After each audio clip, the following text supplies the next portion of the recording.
Hi, this is Zoe, and today is Total Health Wednesday. So today I'm going to talk about indigestion. It was a question my friend was asking me. What can we do about indigestion? I'm going to look at three areas. The first area is on fiber. The second area I'm going to talk about is about the muscles in your colon. And the third area is about breaking up the food. Okay, so the first area about fiber. We've been told that in order to prevent constipation and allow bowel movement, it's important to eat fiber, and that is true. So the friend of mine was telling me that, her sister was the one with the problem, was eating a lot of vegetables. But it didn't seem to help. She went to the doctor, and the doctor was telling her, oh, it's just growing old, and your colon is not working as efficient as it used to be. So at first when I heard that, I was like, it doesn't sound quite right. Like, how can is there such thing as eating too much vegetables? And I started thinking about it, and to a certain extent, not all vegetables are created equal, because of the way it is cooked. So when we talk about fiber and we talked about it helping in terms of constipation, we are actually talking about raw vegetables. So in a sense, what the doctor said was somewhat true. If you are taking cooked vegetables, the heat dealt to the vegetables actually changes the texture of the vegetables. The fiber is no longer the same. So in that sense, it may or may not hamper the movement of whatever is inside the colon. So, of course, then the best way, like I said, is raw vegetables like salads. But of course, then the issue is, in Singapore, do we eat salads every day? Is it even practical to do so? And even also in terms of budget wise, because salads is generally more expensive, right? I think as far as possible, it's good to have at least a salad every day or every 2 days. But in our modern diet, we are usually in a lack of fiber. So one of the things that I do personally is I take a herbal cleanse. I think it's you won't be able to see because it's a mirror image here. So let me read. Herbal cleanse is actually psyllium husk, apopectin, butcher's broom, bentonite, and cellulose. And this is for me the fiber that I need for the day, and it's very important. So one of the because I don't eat salads every day, so I take my herbal cleanse every day without fail. Because for me, one of the key cornerstones of health is actually colon health. And actually the fiber helps in terms of the peristalsis movement also in my colon.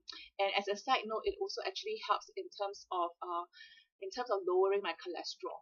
Okay, the second issue that I want to touch on is the muscles of the colon. So when the doctor mentioned there's this about aging and about the colon not being as efficient.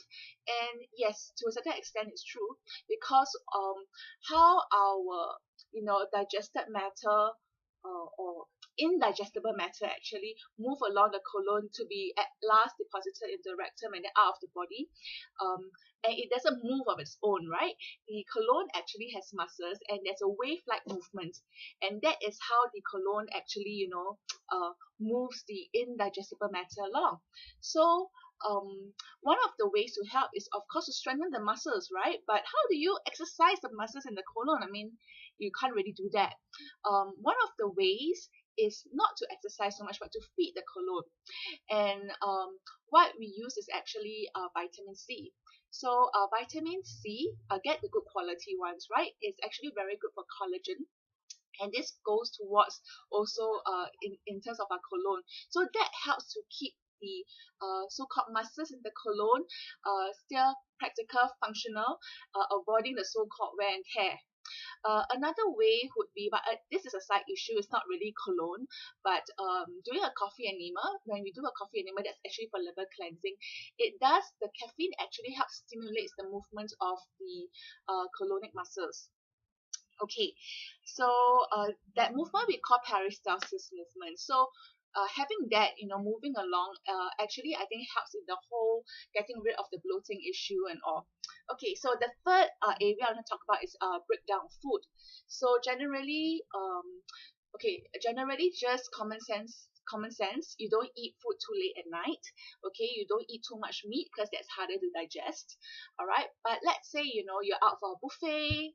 I mean, you're having a good time, and you're celebrating with friends, and it's out late at night, like at a Christmas party, and then after that really satisfying meal, it starts getting uncomfortable. So what do, right? Especially if you've eaten like carbohydrates late into the night.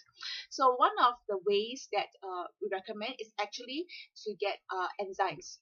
Okay, this is actually plant-based enzymes. There are two types of enzymes basically, animal and plant. And obviously, being plant-based is better than animal. Well, one of the ways, without being politically correct, I feel that the plant enzymes is cleaner, because when we talk about getting the from the animals, whatever, we don't know what the health state of the animal is. Okay, and at least for new life plant enzymes, we know that it's organic. The second thing is plant enzymes generally have a wider pH range to work with, so they not only are able to help break down the food. You need enzymes to break down food, you see, and if you're eating cooked food already, the heat has already killed off the enzymes. So where do the enzymes come from, right?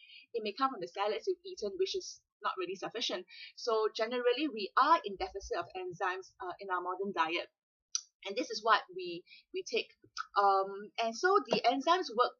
The pH level is important because there's different pH in the stomach and as well as the small intestines.